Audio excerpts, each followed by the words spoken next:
Coming up on Energy Switch, we'll talk with two very promising energy students. So older generation were more interested in having energy at all. For us, we can think, how can we make it better?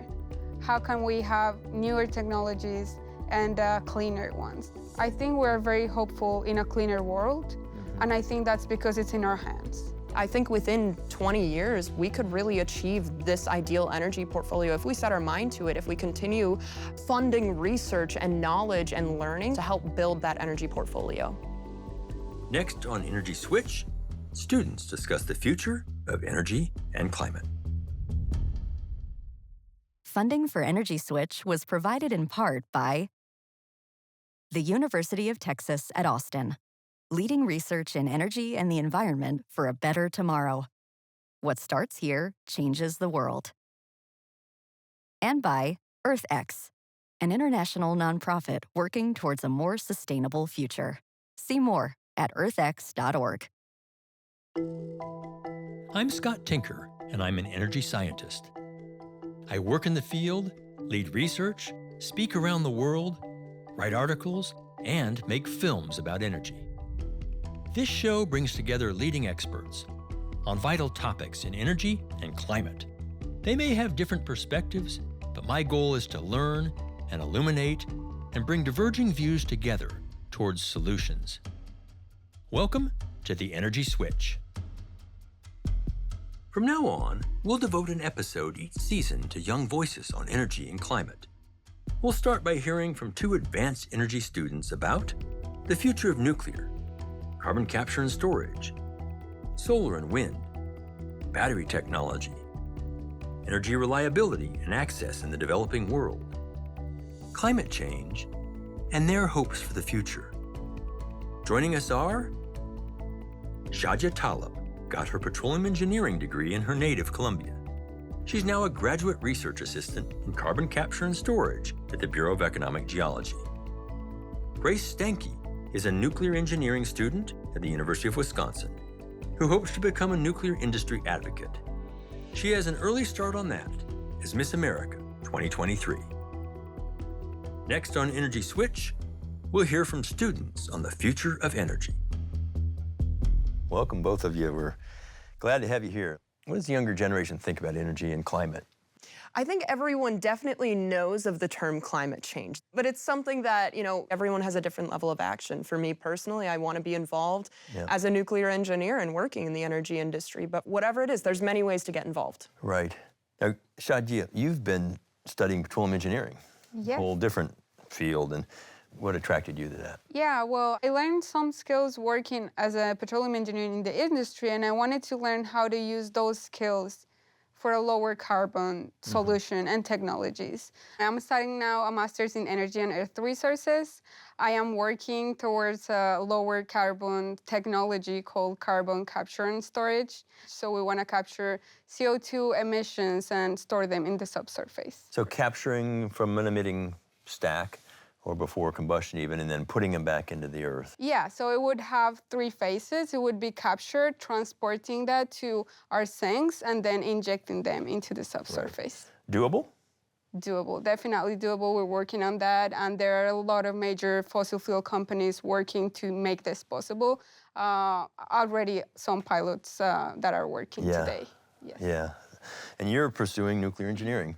I really fell in love with the nuclear industry as soon as I got involved because I realized how it exists all around us. My dad is a big proponent of why I'm in nuclear now. He actually went through cancer twice, and he wouldn't be here today if it weren't for nuclear medicine and the treatments he received, which is something that's just really neat to see how it impacts the medicine world, but also our power industry. It currently powers 20% of America.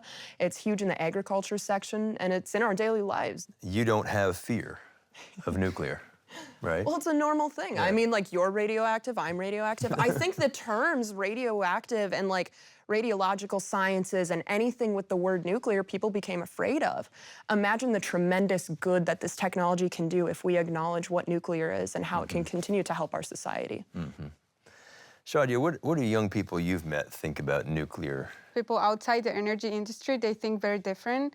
So the first thing that comes to their mind is not going to be nuclear is a clean energy. It's not going to be that, it's going to be fear. Like, what's the potential risk of having a nuclear plant near where I live? Yes. I think it's very important to acknowledge nuclear as a clean energy and as part of energy transition, because we're going to need to diversify our energy resources.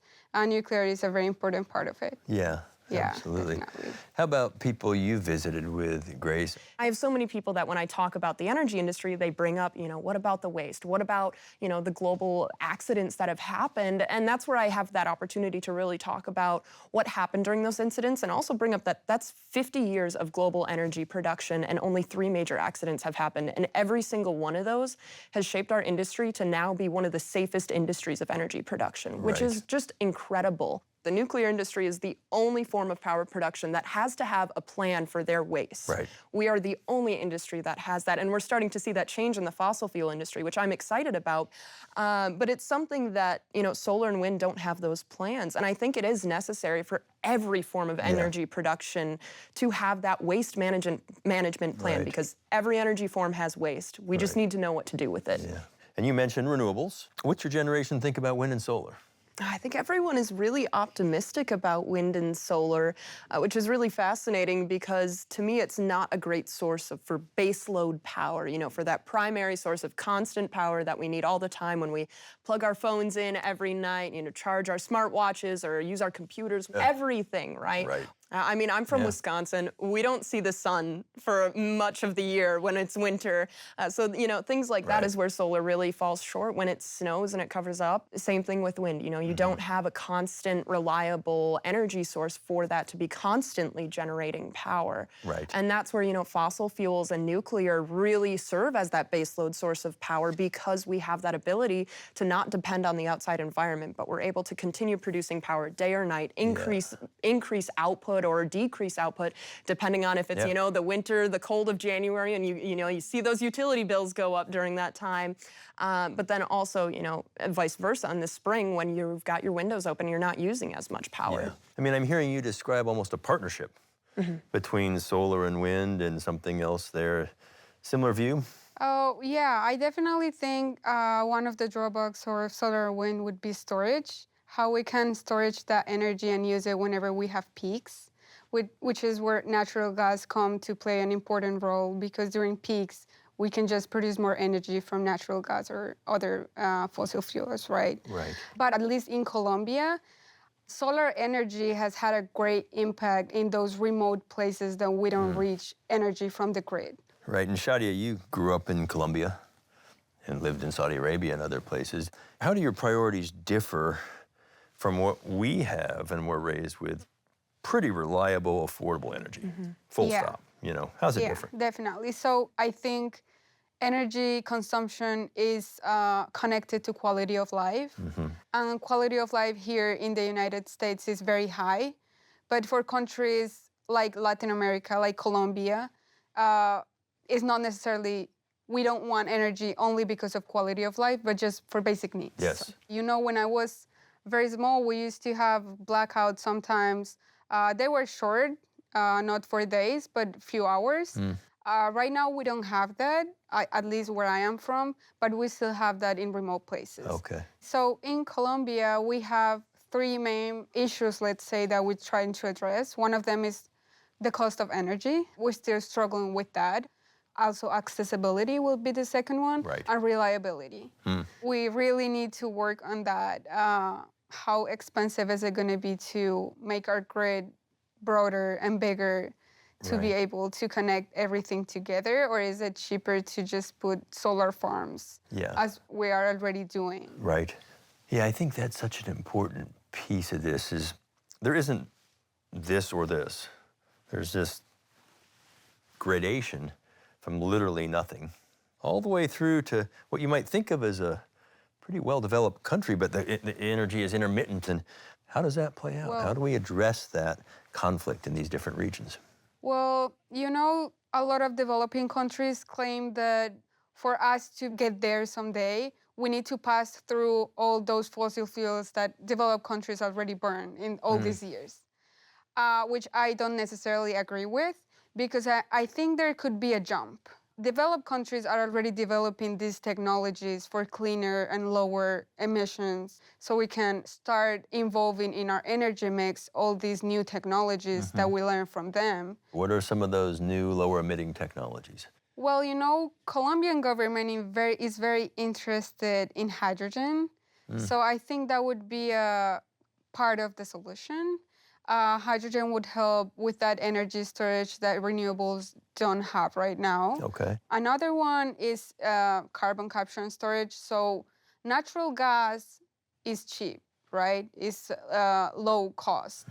So if we have access to natural gas with lower emissions, we can improve that energy availability.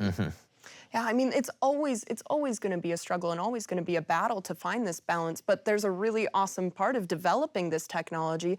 Even in the nuclear industry, I will fully acknowledge building a current nuclear power plant in the United States, a light water reactor, is very expensive. That's a reality. But we've got so many incredible new technologies like small modular reactors that are coming out sooner rather than later, and that's something that we can share that knowledge. We can communicate with these people all across the globe to help benefit everyone. Yes. When we get to the other components, I mean, fossil fuels, the impacts of those I think are pretty well understood, and it's not just CO2. Do we learn as much about the full cycle impacts of other forms? Do you think your generation gets that life cycle analysis or not? Not really. I wouldn't say that. If you look at fossil fuels, they're looking at emissions. If you see renewables like solar and wind, they're looking at, okay, this doesn't have any CO2 emissions, but maybe we don't have clear the full picture, which is where are the minerals going to come from? How is the geopolitics going to work? Where only certain countries in Africa, China, even Chile in South America have minerals necessary for this transition. Right. So I don't think that full picture is clear. I would fully agree with that because solar is something where it's like, okay, not only are you going through the construction process, how much carbon emissions is being produced during that construction process, but also what are you sacrificing when you build that solar farm in a scenario? Those giant solar fields, are we giving up farmland that we could be using to feed our population when instead we could have a nuclear power plant that's creating tons of energy? One nuclear power plant powers 14% of my home state. It's the questions like that where, it's the economic analysis of what is the best benefit to use that for. Right. Do young people know about hydrogen? I mean, I think people are definitely still learning about it. Like for me personally, I didn't know about it until I went and worked for a nuclear power plant company and they said, hey, we've got this project. So not only do you have nuclear energy being produced, but you have a hydrogen source as well. And that's something that is just like eye-opening because we're at this point in time as a society where we're recognizing we need to use everything for everything it can provide to be sustainable and to continue being good in that sense. How informed do you think young people are about energy and climate? Not or. How do you see that? People are a lot more interested in climate than energy, and there's not necessarily a connection between the two. So people are worried that to have electric vehicles because they're going to help environment, not necessarily they're thinking where the electricity in my home comes from. Or where the batteries come from. Yeah, where the batteries come from, definitely. Where the minerals that you need to buy those. Right. If everyone here has an electric vehicle, how much of those are you going to need? Right. I just want to add on to it. It's a fascinating thing because I think people look at their personal lifestyles and their personal lives and how they live it. If they don't see them personally producing waste or personally producing emissions, it's out of sight, out of mind, right? And that's where this discussion of thinking about the whole picture and talking about, where are these minerals coming from? Where's your power coming from for your home? That's where that change really starts to be affected. Yes, yeah. So a lot of education, a lot of education. Key is learning. If Greta Thunberg was here, how would she dialogue with the two of you right now in this conversation? Yeah, that's a tough one. For me, it is important to educate on how every energy source plays a role. For our generation, growing up with people like Greta, growing up listening to how important climate change is affecting our lives, our daily lives, I would say it's very urgent. We want to take action now. That's why we are studying what we're doing. That's why we are working hard towards this, because we want to make big scale impacts. And we definitely want to develop technologies, and we want to be part of that change. Right. Yeah, I mean, I would honestly probably start off with saying thank you, because I feel like that is her main objective, is bringing awareness that climate change is an issue that needs to be addressed. Absolutely. But that opens the door for people like me, for people like Shadya, to talk about energy specifically, to talk about our transportation industry specifically, to talk about these different forms of carbon emissions that are leading to climate change. So we've got sort of different goals, and we're a little bit more focused and narrowed, but it'd be a great opportunity to have a conversation with Greta Thunberg, because maybe she can bring a little bit more focus to the energy industry then as well with her incredible platform. Yeah. Yes. I love that. I love that thought. How do we bring harmony? How do we get some set of broader compromises to that dialogue? What can be done? This is wider than just energy, you know. I feel like we've got such a highlight on the two extreme different viewpoints that, despite the fact that I would say the large majority of people fall in the middle, myself included, that voice isn't heard. So if we continue amplifying that voice, that middle ground, and have good conversations that include listening and good discussions. Right. How do you feel? Well, actually, the program that I am right now, which is called Energy and Earth Resources, I think it's a great example of how to address this, because it combines a lot of different backgrounds of different professionals to prepare us for what's coming next on the energy transition. So, I mean, it's professionals in finance, economics, that's one part. The other part is science and technology, and the other part is policy.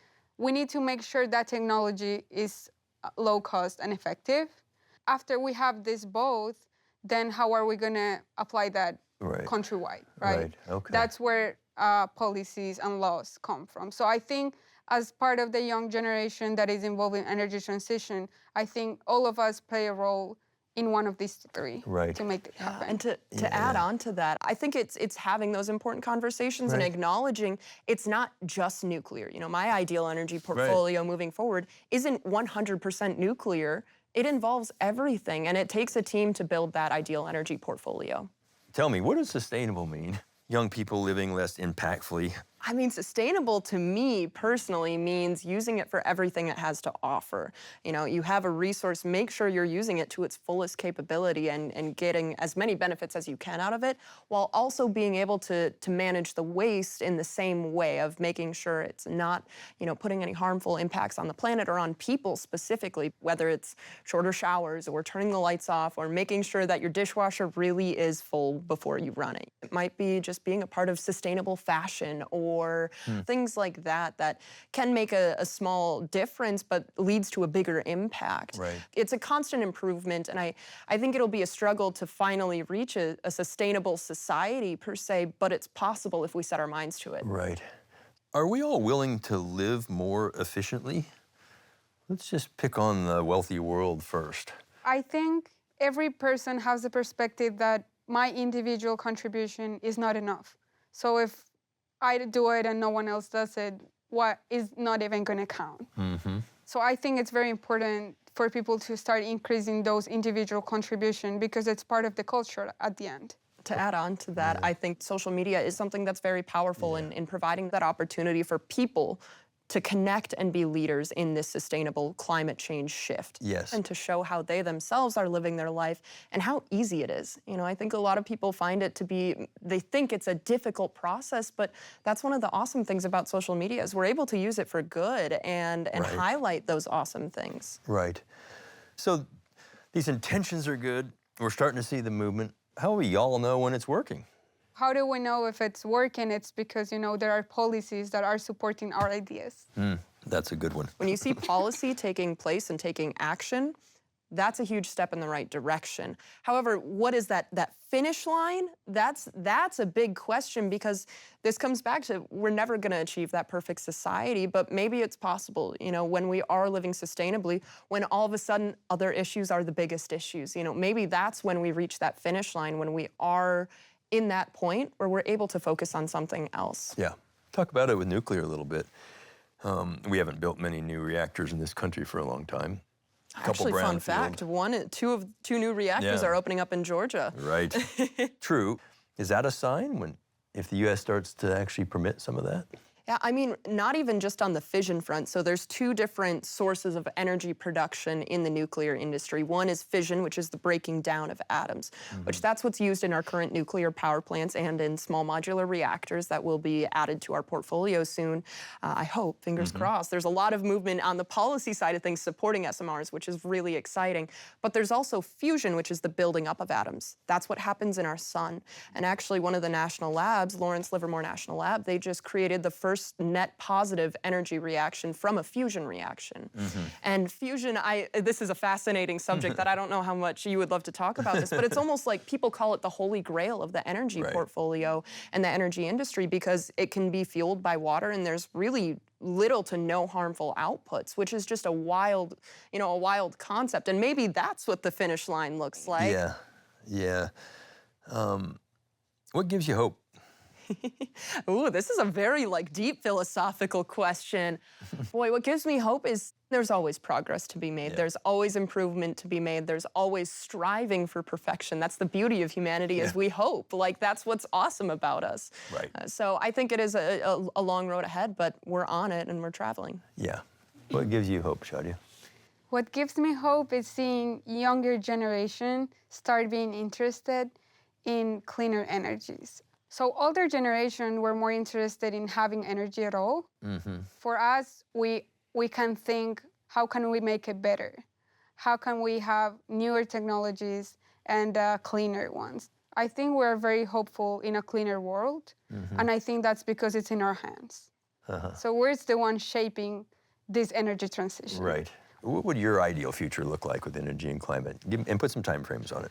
For me personally, I would see nuclear as the major source of our baseload power, right? But then I'd like to see a mix of fossil fuels and hydroelectric and solar and wind after that, because I think that that's how we build that healthy energy portfolio. And I think with nuclear specifically, it's not like power plants are built overnight. But I think within 20 years, we could really achieve this ideal energy portfolio if we set our mind to it, if we continue funding research and knowledge and learning for people all around us to help build that energy portfolio, to help fund, carbon capture in terms of fossil fuel production and things like that. Right. How about you, Shadya, in terms of energy and climate? What does your ideal future look like and by when?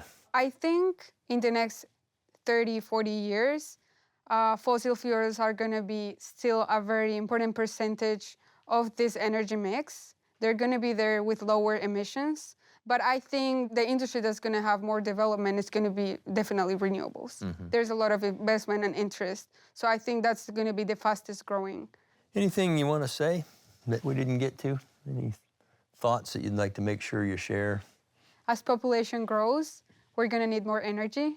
And this problem is just going to get bigger.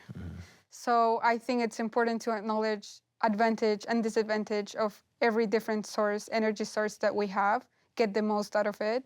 And also as population grows, not only we grow as quantity of people, but amount and quality of life. Right. The more generations we see, the better quality of life they have. Right. So this is another issue that we need to think about. And that takes a certain amount of energy.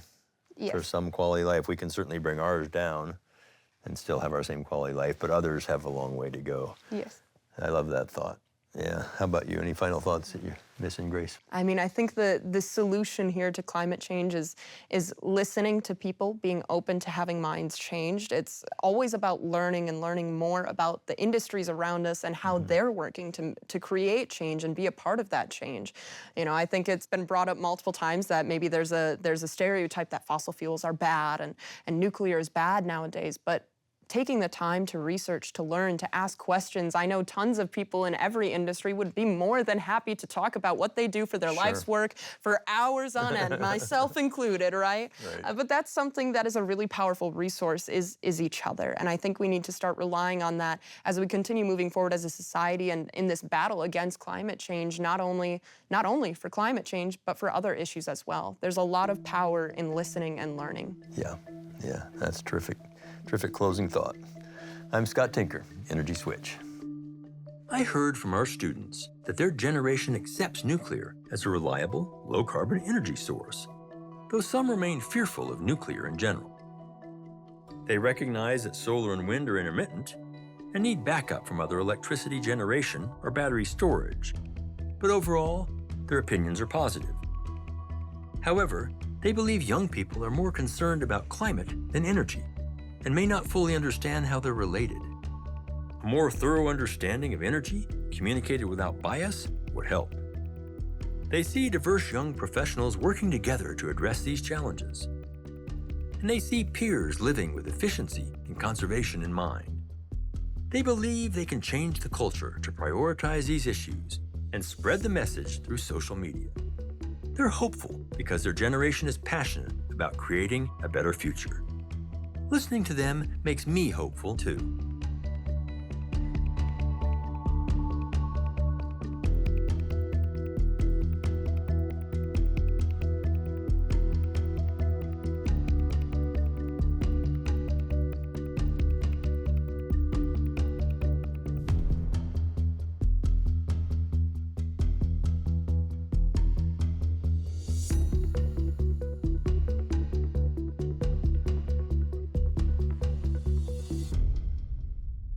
Funding for Energy Switch was provided in part by the University of Texas at Austin, leading research in energy and the environment for a better tomorrow.